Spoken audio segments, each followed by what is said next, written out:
We always forget your. Oh, and let me let you share. Thanks.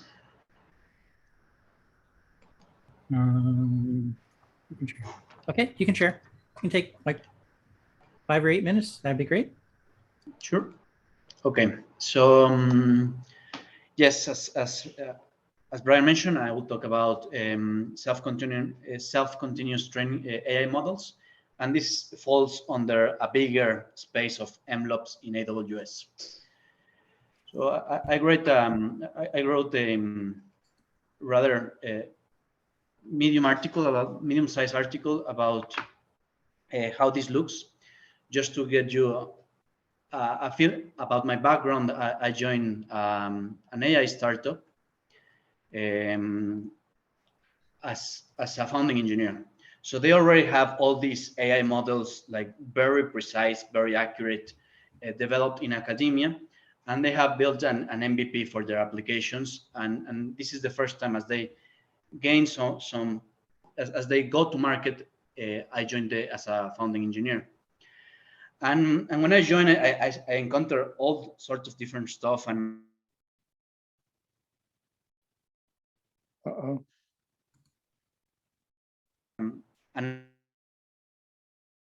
and MLOps, how it differs from DevOps. And I foresee this that I mentioned here. And the first is interdisciplinary collaboration. So usually in DevOps, there's some tension or maybe some communication, a lack of communication between business and development, and to run operations smoothly, because they have different backgrounds, etc. So in this case, in MLOps, it's whole other level, because besides business, besides engineering, there's also data scientists and domain experts. In this case, since I'm in a health startup, the domain experts are physicians, and having so many voices is difficult to take decisions. So that's the first pillar, interdisciplinary collaboration. The second one is data management. This is not my first startup, and it's fairly normal that until at least after a seed round, maybe a Series A round, a startup gets serious about data engineering. But in MLOps, the value and the pipelines of data become immediately more relevant. And this is another difference between MLOps and DevOps, which data, here I add a quote that I like.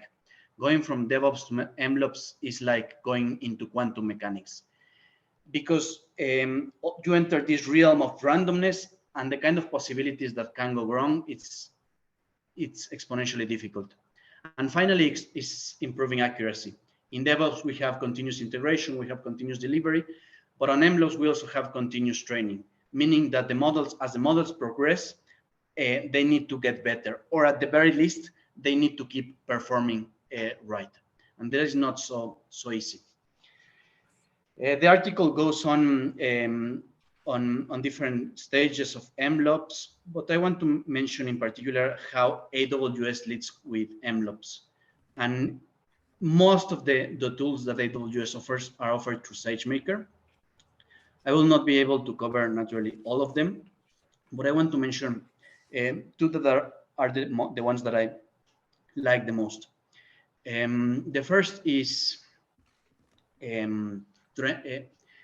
training. So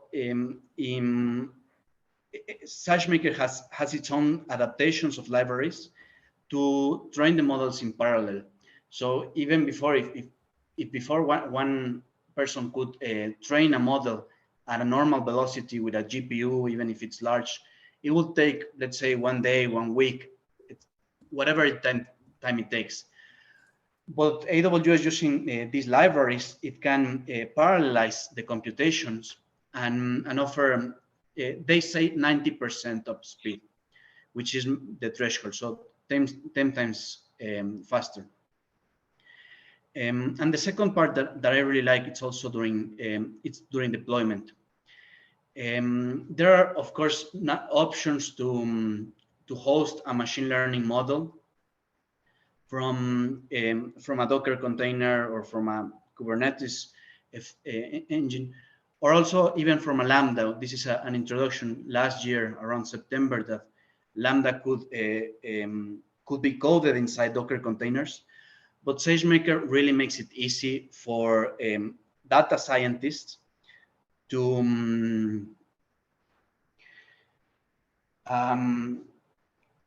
open an endpoint from a deep learning model right into production. So they said that saves hours of work, and it can shift the communications to data management. And this is the part of a continuous training model, that in order that these pipelines are automated, it's when machine learning, auto machine learning can happen. First is building with tools like Autopilot, which trains hundreds of machine learning models at the same time, just to explore the data and know what works, but also with hyperparameter tuning. And crafting the model to be right. I just want to last thing I want to mention is a problem that we do not, at least I haven't encountered in DevOps, that is called data drift. So in this case, the input that the model receives, the input data, you need to ensure that it falls within the same distribution that it was originally trained. The article goes on to some design patterns for software engineers, for machine learning, and some subjective reflections about what are the implications of MLOps. One that I particularly found out is Tesla over Toyota. Does that, following the analogy, does that means that Agile will also fall because Toyota was part of lean manufacturing? And goes on. It also has my contact information if anybody wants to go further, and some bibliography. Super express talk, but I think I made it on time.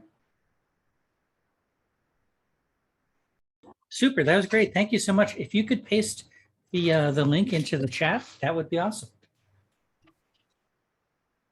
Yeah, thanks so much for that. That was great.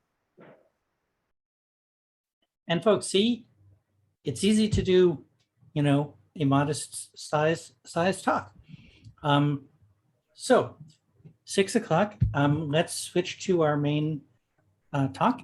If you could stop sharing, that would be great.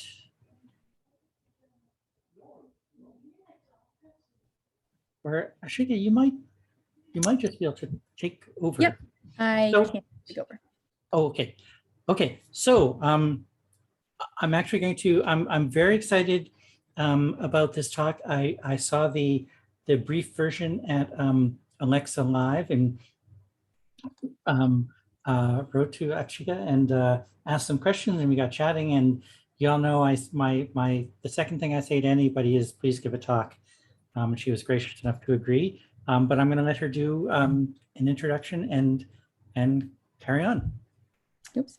Yeah. Hi, everyone. Thank you so much, Brian, for inviting me here today.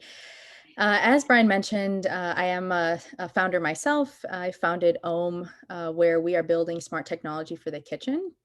And, in this talk, I'm kind of going to pick at different pieces of the business, explain where we started, how we thought about the problem, how we built a solution, a little bit of technical information, and then how, we plan on scaling beyond where we are today. But, I do want this to be a conversation, so please interrupt if you do have a question. And if I don't see your message, I'm sharing my screen, so if I don't see your message, Brian, just stop me and please definitely ask questions where you have interest. So as I mentioned, our mission is really to use smart technology to bring peace of mind and efficiency to the kitchen. And my background is actually nowhere near anything we're doing here. I'm actually a neuroscientist and also have a background in consumer behavior. I went to Duke, thought I'd go to medical school, decided to take a couple gap years, worked at Duke Hospital and started a concussion testing and management program for Duke Athletics. And in that time, I just had an experience in my own house that led me down a very, very different path. My mom was cooking. She got distracted, like many of us do. She left the stove on and started a kitchen fire. And, like many families, the kitchen has always been the center of our home, and we've always had burners going. We cook every meal at home, and, you get distracted for an extra 5 or 10 minutes and something burns or overcooks. And I didn't realize that it was something that really needed to be solved and that could be solved with technology until it turned into something dangerous. And as we all know, we already have hundreds and hundreds of smart devices in the connected home already that bring safety and convenience to almost everything we do. But the kitchen is really lagging behind. And when I looked into trying to find solutions for my family, I realized that the big limiting factor in the kitchen is that appliances last for decades, and so we still have safety problems. The number one cause of house fires is still unattended cooking, and people in general are still terrible at cooking. People want to cook at home. It's cheaper, it's healthier, but we all lead busy lives, and it's very tough to multitask without the aid of all the technology that's abundantly available. And so because appliances last for decades, what I realized was that what's frustrating for consumers is that the only kitchen innovation has really been building new smart appliances. So you've got smart fridges, smart ovens, smart coffee makers, but they're all very, very expensive. And so given the lifespan of an appliance and given the cost of a new smart appliance, the average consumer just can't afford it. And so what I thought was, why aren't we learning from what's worked in the rest of the home? So we've got smart doorbells, door locks, thermostats, home security system, smart vents. Why aren't we using retrofit technology to bring connectivity to the kitchen today? And that will also open up opportunity to expand in the future. But the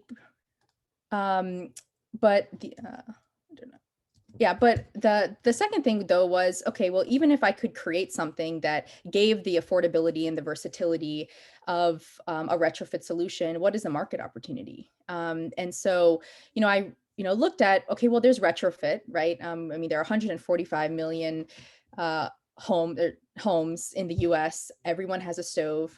So we have a big market there. But then what about all of the new appliances that will come out in the future? Appliance manufacturers are terribly slow, and they're not tech companies. And so what if we could integrate our solutions into all new appliances and have an opportunity to license so that our technology can be directly integrated?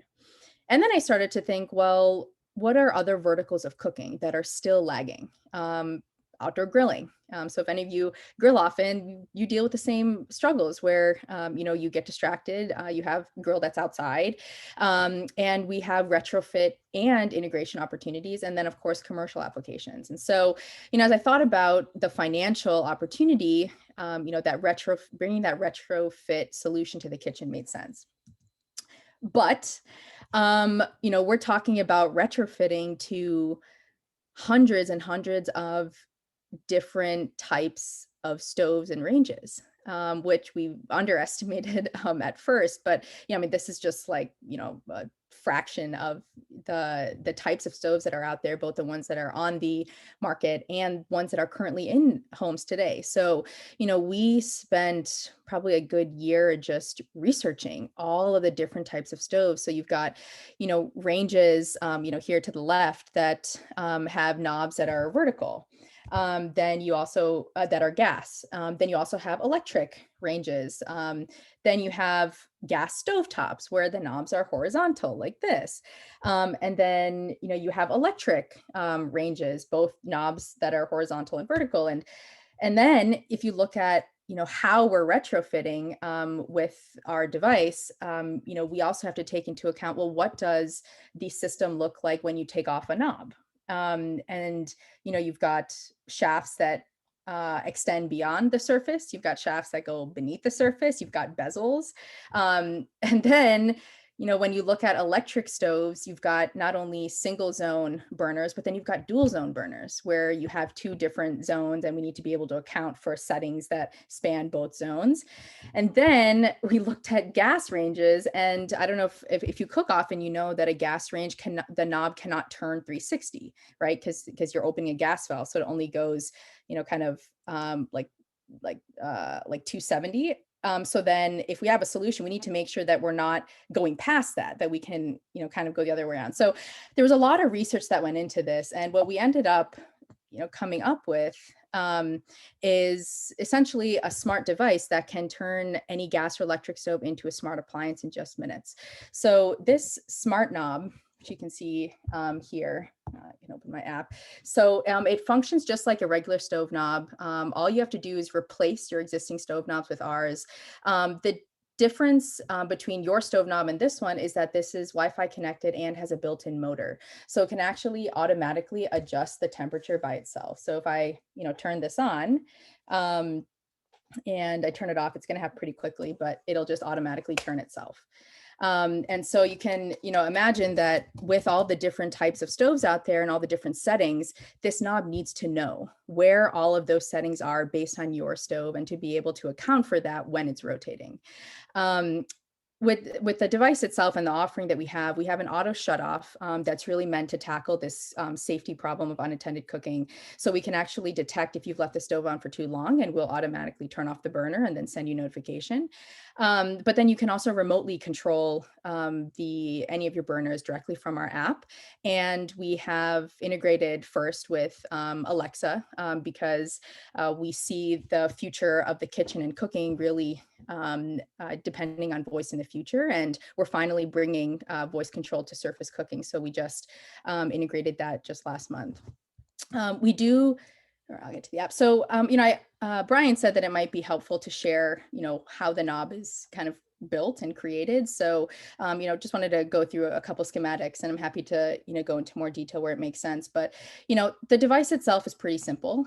We made sure of that because we don't want manufacturing and building this to be our barrier to scaling. And so, we have a plastic enclosure and then we have all of our components that are inside. So as you can imagine, we do have that motor, which is right at the bottom. We have a plate that goes over that motor that protects the board from the motor. This is our board. We have LEDs on here. So when you turn the device, you can actually see high, medium, and low through colors. So red, orange, and yellow. And we have a diffuser kind of light pipe that kind of diffuses the light out so that you can see it. We have this plastic light pipe that also not only diffuses light, but then it also gives support for our rechargeable battery that then sits on here.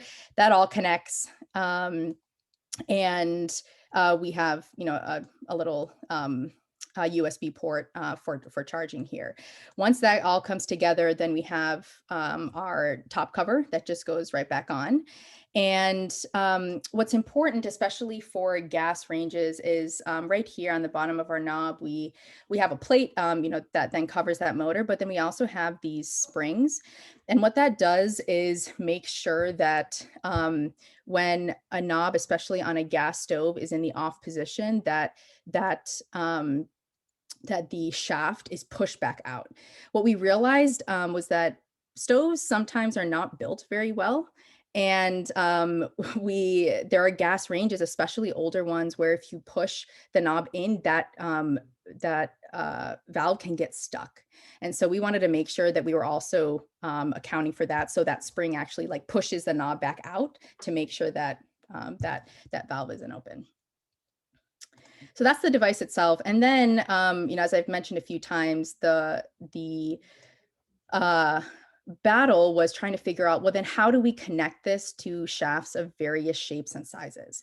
So as I showed you before, there are shafts that stick out. There are shafts that are like deeper in below the surface of the stove. There are shafts of different widths, and there are shafts of different shapes. So, there are D shafts and H shafts. And what we ended up creating is this, adapter that can that basically goes over that shaft. And we have these little screws here that when you screw them down, then tighten onto the shaft. So it doesn't matter really the width of your shaft, because we're accounting for the broad range of widths by allowing you to kind of screw down so that we can lock onto that adapter.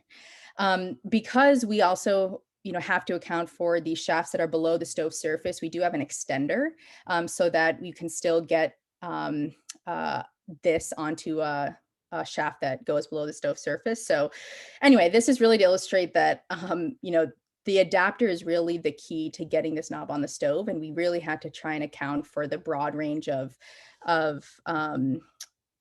structures that are out there.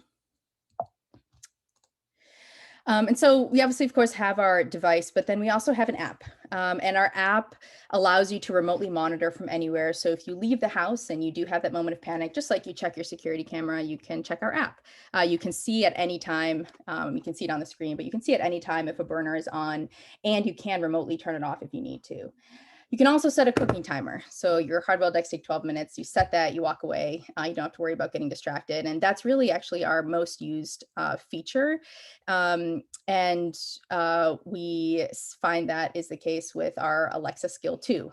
So one of the most used Alexa skills is a cooking timer. And so we're kind of building on behaviors that are already prevalent in the kitchen. As I mentioned before, you can remotely turn and adjust the burner setting. And then interestingly, as we started to get feedback from our customers, we realized that our target demographic are these, middle-aged adults that have young kids at home. And we didn't realize how big of a problem it is that, toddlers turn on the stove and play with the knobs when they're not supposed to. And so we iterated quickly to build a software feature that can actually lock those knobs if you're not using it. So you don't have to worry about your kid or your pet turning the stove on when they're not supposed to. And all of these features can actually be used through Alexa as well. And so as we were part of the Alexa Live Showcase a couple weeks ago, that's what we were able to demonstrate. And the goal is, that we can use Alexa as a vehicle to guide you through cooking at some point. And with our technology and, additional sensors, which I'll get into, that can give us more information about what's happening on your stove, we can actually make cooking more efficient and actually save you time so that you don't have to stand in front of the stove to get a meal at home. And so, we've actually already shipped about, 1,000 devices. We are relatively early. We're a seed stage company, but we've already seen, super strong metrics and engagement. And, just for context, people use our app, actively use our app, setting a cooking timer, remotely adjusting the temperature about 15 times a month. So we really tried to hone in on the pain point here and tried to build on behaviors that consumers are already utilizing in the kitchen to create something that's sticky and then be able to expand from there. So Can I jump in and ask a question? Yeah. I'm wondering if you've explored getting insurance discounts, because I would think that geez, if I have these, I'm probably much less likely to file an insurance claim, and maybe I get some money back from that. Yeah, absolutely. And that's exactly, what this slide is talking about. Oh, So, okay. yeah, so good timing. So, we have started talking to large home insurers. This is obviously a problem that they've been dealing with for a long time. But, we really need to have enough devices out so that our data is significant. And so, we will go to insurance at some point. And yeah, that's exactly the strategy, is that we can incentivize adoption through property discounts.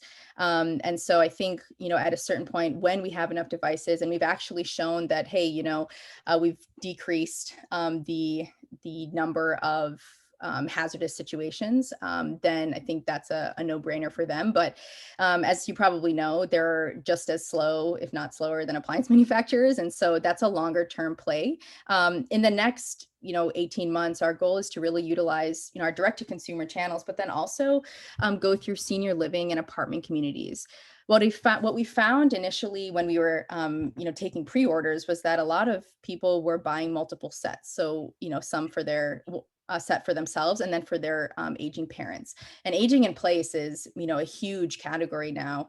And this is a problem that, that senior living communities and caregivers deal with all the time. And one of the top reasons that, the elderly can't live at home anymore, and so independently, sorry. And so I started just cold calling a bunch of senior living communities, and what I realized the value was not just in having a solution that can prevent a hazard, but we can actually, with our data, get some pretty good predictive analytics about the time and the frequency and the demographic of people that have a tendency to leave the stove on, what time they like the time of day that they tend to do that. We can also see over time general cooking activity. So,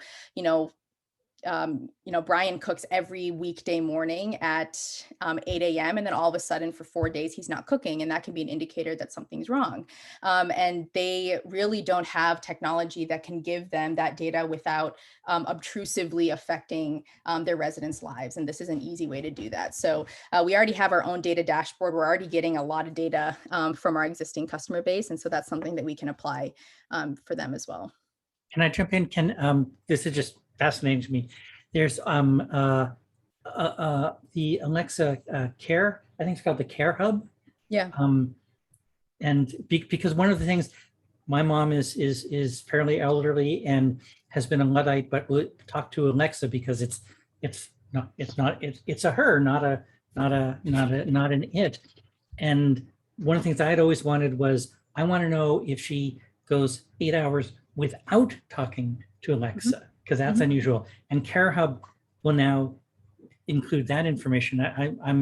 I'm guessing you guys or you folks are thinking about integrating that.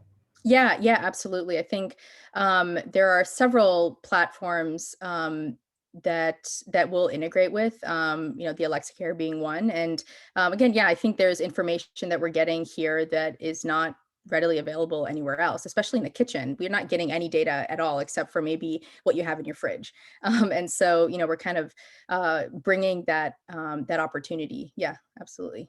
What we're doing. Cool. And then, as Brian mentioned, we'll go to we'll go to insurance providers, integrate with appliance manufacturers, and then eventually get into, retail and new construction. So, just, some context for where we are today. So, while we've shipped, about 1,000 devices, we still have about 7,000 devices on our wait list. So we're actually in the middle of raising another round of funding so that we can scale our supply chain and continue to fulfill on the demand. But while we're, focused on direct consumer right now, and as I mentioned, we're trying to build a very diverse distribution strategy so that we're not reliant on acquiring each and every customer in the long run. And so we do have paid pilots with Bosch, GE, and senior living facilities to facilitate that growth. We have issued IP, and if anyone's, I'm sure you guys are familiar with hardware, we've managed to ship product on just $1.5 million of outside capital. So we've been super resource efficient, but at this point kind of need that capital to get to this next level. And the reason I also wanted to show this is because we were on Shark Tank. If anyone watches the show, we were on a couple years ago, and we were offered a deal but didn't take one. But the Shark Tank experience actually allowed us to hear from thousands of potential customers on why they wanted this. And we initially, when we started, actually had a gas and smoke sensor that was a part of our offering, and realized that nobody cared about it, especially because, we already have smart, smoke detectors. We've got Nest, Honeywell, and, a bunch of others. It's also very hard to certify a gas and smoke sensor. And so, there were a lot of learnings that allowed us to refine the product and really hone in on the features that people wanted to use. And, in terms of where we're going with this, I don't want to be in the knob business forever. This knob gives us the legs to build, a cooking ecosystem that doesn't require, going through a large appliance manufacturer to get into the kitchen. So this kind of gives us our foothold, because I can bypass retailers, I can bypass all of the appliance manufacturers and get right into the customer's hand and own that relationship. But then beyond this, what we're trying to do is, actually get enough information to automate as much of the cooking process as possible, especially because, surface cooking, the stove is the most used cooking appliance. It's used twice as often as the oven and the microwave, but it hasn't changed at all. And so, what if we could know the temperature of your meat, or if your pot of spaghetti starts to boil over, or if your chicken starts to brown. There's a lot of computer vision that we use in the rest of the home already, but there's really nothing we're doing in the kitchen. And so if we can bring that, we already have control of the appliance. And so we can actually, react much more precisely in real time based on what you're cooking. And then as we expand that, what if we integrate with like Blue Apron and HelloFresh and Amazon Fresh, and we have all of these recipes already built in. So not only are we bringing value to the user and the experience, but we're also now understanding, well, what are people actually cooking at home? Right now, we have no idea, which is why, meal kit companies spend hundreds of dollars on customer acquisition because they just don't know who to target. And so as we start integrating these recipes, we can actually see firsthand, what are people cooking? When are they cooking it? What, demographic, has tendencies to gravitate towards certain activities, and then really build out that ecosystem that uses, this flagship product to get there. So I can stop there. I know I talked a lot. If there are any, questions on what we're doing, or if there are any more technical aspects that would be helpful for me to get into, I'm happy to. Well, if anyone else has questions, you're going to have to dive in because I've got a raft of them. I'm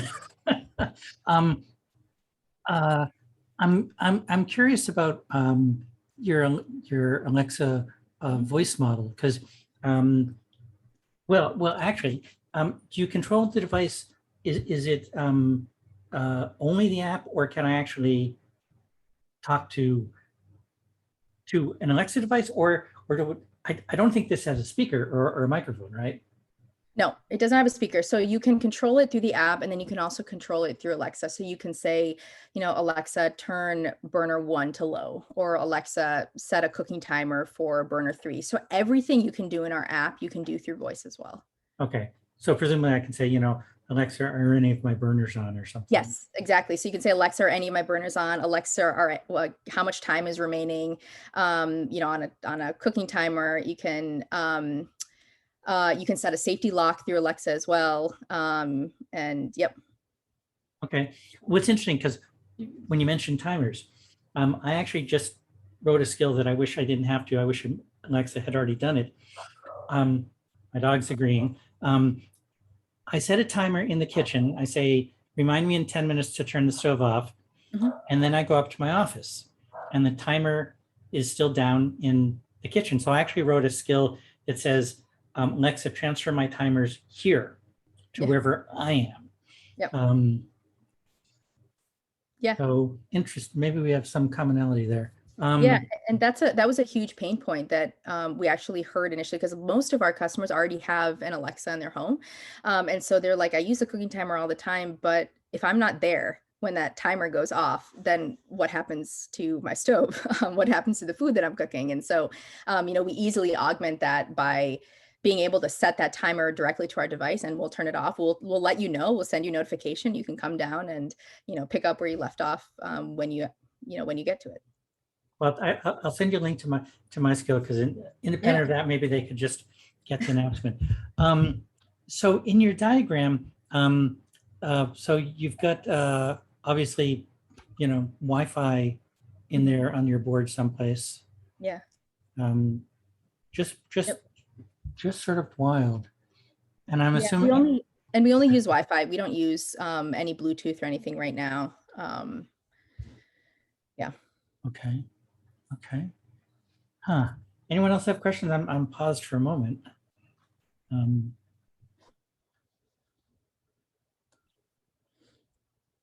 Okay, well, I'll dive back in. So can you talk at all about the whole process of getting Alexa certified? Because there's a whole thing of like, let's see, your device so your device has to be running the Alexa skill somehow. It has to be running the. Well, I mean, because so I talked to Alexa and I say, turn my front burner off, and I'm just curious, what's the communication channel then from the Alexa to your device? I mean, are you just exporting some kind of API, or I'm just... So I don't know the specific technical aspects of that. I mean, we do have like our own, AWS like backend that basically is getting all of the commands, whether it's from the app or the knob itself, and then kind of has bidirectional communication. Okay. So it's going, presumably, it's going there and then going directly to our device. Okay. Okay.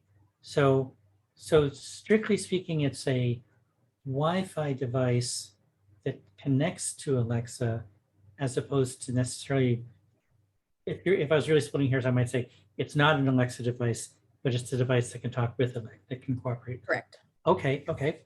Yep.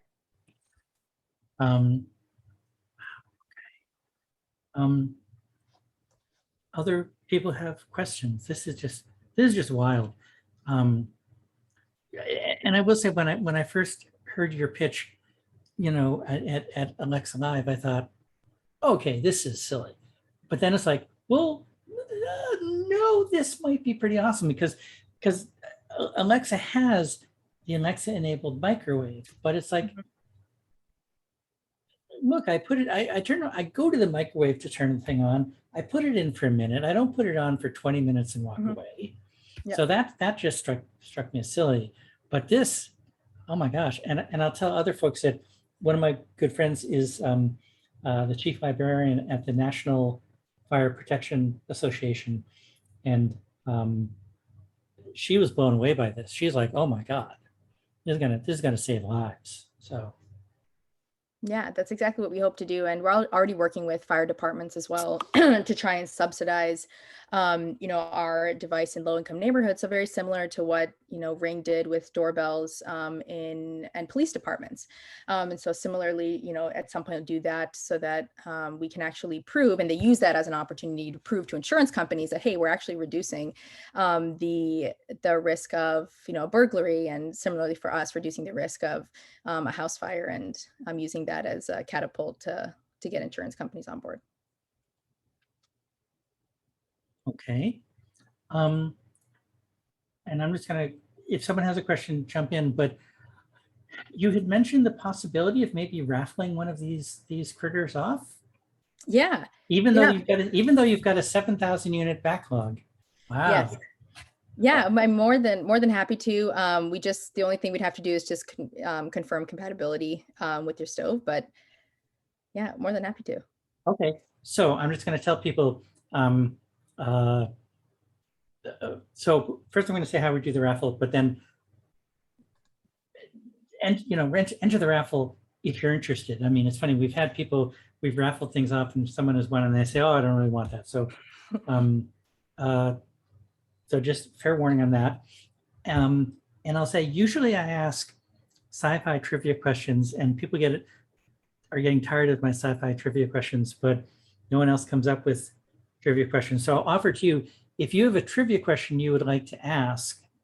Oh my goodness. Or I actually did come up with a sci-fi food related trivia question.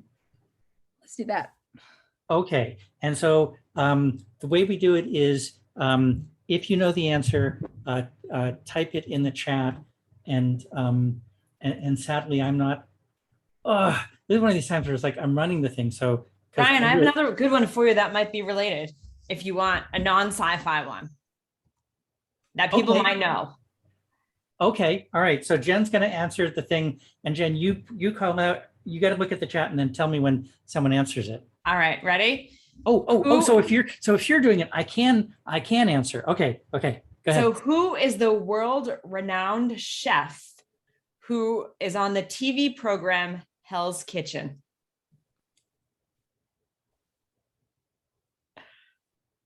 Oh.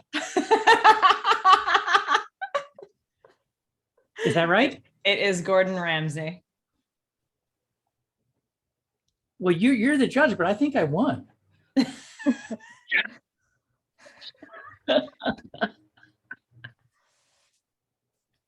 That was a very fair question, very relevant, right? Very Oh my relevant. God. Oh my God. Well, it's funny now that we've done, I was going to actually ask, and just for you, 'cause you don't win anything for this, but on Babylon 5, what was the special Centauri food?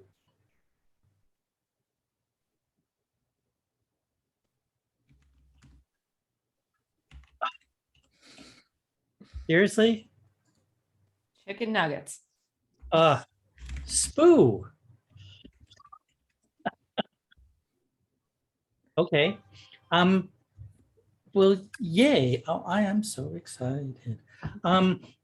So this has been, I think this has been a great talk. As we do these talks, we've had, 25 or 30 since lockdown, which I think is great. And there's so many topics, and it's interesting to get, a device related topic, because that's a little out of our norm, but I think that's good. I think it's good to stretch. I think OM is doing a wonderful thing. And anytime you can work at a company whose goal is to save lives, I mean, that's awesome. And I'll say, I haven't posted yet, but next week's talk, or not, the talk in 2 weeks is going to be on Kubernetes. I'm not remembering what, but it's something about containers. Any other questions, comments, thoughts? Brian, what about next live in-person meeting? Well, we talked about that a little bit, and we can take another couple of minutes here, if you like. The a comment that Ken made is that with Delta on the rampage, if we did in person, I think we'd still have to mask and social distance. At least I've gone back to masking everywhere, and the question is, given that, how personal would it really be? So I think, What about outdoor? Yeah, I think I'm on the fence. I mean, what do people, anybody else have a thought? I mean, right now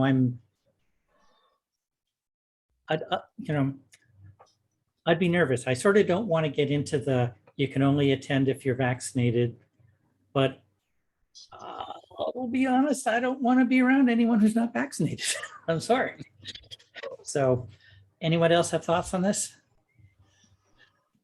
Who's going to reInvent? I'll be there. Well, reInvent, I sort of make an exception for. There's no viruses in Vegas, because whatever happens there stays there. Yeah. So, well, I mean, it's still unclear if right now reInvent is on. Let's check back in a month. Yeah, well, we should probably do the same thing for the meetup. See how August goes, and then revisit in September. Right. I think this is. I don't know. Can we build a wall around Texas and Florida? But We added a Slack channel for reInvent as well. So yep. So there's that. And please, anybody who wants to give, just a spotlight talk, please jump in. We have lots of time. We always have room. And I want to thank Akshita. Thank you so much. This was wonderful. I found this fascinating. I hope you all did, but I certainly don't care. I found this fascinating. Thank you so much. I appreciate your time. Okay. Well, we'll see you in a couple weeks, and we'll trade address kind of stuff, and then write a review. Yay! All right. Oh,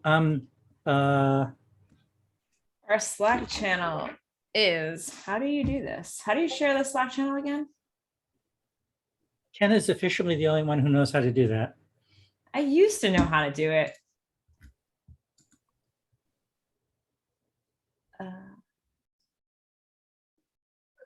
Okay, here, I got it. Wait, how do you get it? Ken posted it earlier. So go there. Copy invite link. Yeah. Okay, so click on that, join our Slack, and then we have various channels within it. So, all All right. Well, thanks, everyone. This was a blast. Have a good day. And Ashika, continued good luck with your rollout, delivery, and 7,000 units in the backlog. That's awesome. Thank you so much. All right. Take care. Thanks. Bye.